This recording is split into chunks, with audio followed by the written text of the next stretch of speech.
India और पाकिस्तान दो पड़ोसी देश जिनका रिश्ता हमेशा से तनाव और रिवलरी से भरा रहा है। लेकिन ये रिवलरी सिर्फ बॉर्डर्स तक सीमित नहीं है। इसका सबसे खतरनाक रूप है दोनों देशों का न्यूक्लियर पावर रेस। एक तरफ इंडिया है जो एक रिस्पॉन्सिबल और शांति प्रिय न्यूक्लियर पावर के तौर पर अपनी नो फर्स्ट यूज पॉलिसी के लिए जाना जाता है, तो वहीं दूसरी तरफ पाकिस्तान है जिसका न्यूक्लियर अर्सेनाल ज्यादातर इंडिया के अगेंस्ट फोकस्ड है और जो ओपनली फर्स्ट यूज का सहारा ले सकता है। इस वीडियो में हम सेंसिटिव और क्रिटिकल इशू को एक्सप्लोर करेंगे। सबसे पहले बात करते हैं इंडिया और पाकिस्तान के न्यूक्लियर प्रोग्राम्स की हिस्ट्री के बारे में। इंडिया के न्यूक्लियर प्रोग्राम की शुरुआत 1947 के इंडिपेंडेंस के बाद हुई, जब डॉक्टर होमी जहांगीर भाभा ने एटॉमिक एनर्जी के फील्ड में रिसर्च शुरू की। 1948 में एटॉमिक एनर्जी कमीशन यानी कि AEC का एस्टेब्लिशमेंट हुआ, जिसका एम पीसफुल न्यूक्लियर एनर्जी को डेवलप करना था। 1974 में प्राइम मिनिस्टर इंदिरा गांधी के लीडरशिप में इंडिया ने अपना पहला न्यूक्लियर टेस्ट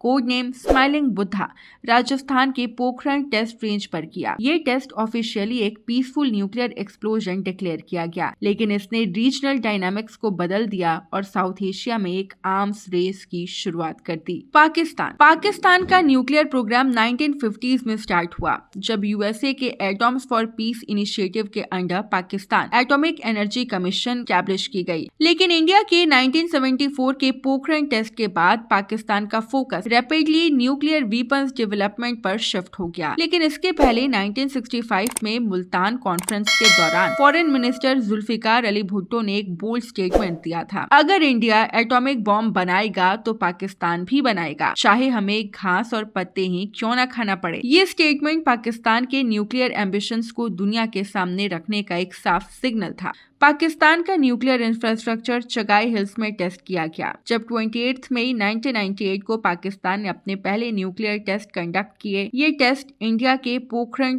2 के जवाब में थे और दोनों देश ऑफिशियली न्यूक्लियर आर्म्ड नेशंस बन गए। अब आखिर में बात करते हैं, अगर कभी इंडिया और पाकिस्तान में कॉन्फ्लिक्ट बढ़ा तो इसका रीजन और दुनिया पर क्या इम्पैक्ट हो सकता है। अगर इंडिया और पाकिस्तान के बीच एटॉमिक कॉन्फ्लिक्ट एस्केलेट होता है तो इसका असर सिर्फ दोनों देशों तक सीमित नहीं रहेगा। सबसे पहले मैसिव ह्यूमन लॉस और इन्वायरमेंटल डिस्ट्रक्शन होगा। मिलियन में लोग मरेंगे और जो लोग बचते हैं उन्हें radiation related health issues face करने पड़ेंगे। इसके अलावा पूरे साउथ एशिया में ह्यूमैनिटेरियन क्राइसिस खड़ा हो जाएगा, जिसमें millions of refugees neighbouring countries जाने की कोशिश करेंगे। बांग्लादेश और नेपाल जैसे देश इन्हें हैंडल करने के लिए प्रिपेयर्ड नहीं होंगे और इस वजह से रीजनल स्टेबिलिटी ज्यादा गिर जाएगी। इकोनॉमिक लेवल पर इंडिया की इकोनॉमी कोलैप्स करेगी, क्योंकि इंडिया एक डेवलपिंग कंट्री है। एटॉमिक बॉम्ब्स के एक्सप्लोजन से हवा और डस्ट और सूद फैलने से न्यूक्लियर विंटर का रिस्क होगा। ग्लोबल टेम्परेचर गिरेंगे और फूड प्रोडक्शन हेवीली इम्पैक्ट होगा। ग्लोबल टेंशन बढ़ेंगी क्योंकि US और रशिया जैसे सुपर पावर्स इंटरवेन करने की कोशिश करेंगी और ये सिचुएशन पोटेंशियली वर्ल्ड वॉर 3 तक ले जा सकती है। ग्लोबल इकोनॉमी भी कोलैप्स होने के कगार पर होगी और मिडिल ईस्ट और साउथ एशिया की इंस्टेबिलिटी के वजह से ऑयल प्राइसेस तेजी से बढ़ेंगे। तो दोस्तों, ये थी इंडिया और पाकिस्तान के न्यूक्लियर पावर की एक डिटेल्ड एनालिसिस। अगर आपको ये वीडियो इन्फॉर्मेटिव लगी हो तो लाइक करें और अपना फीडबैक कमेंट में जरूर शेयर करें। बाकी चैनल को सब्सक्राइब करें, क्योंकि हम आगे भी ऐसे ही इंफॉर्मेटिव कंटेंट लाते रहेंगे। Thank you.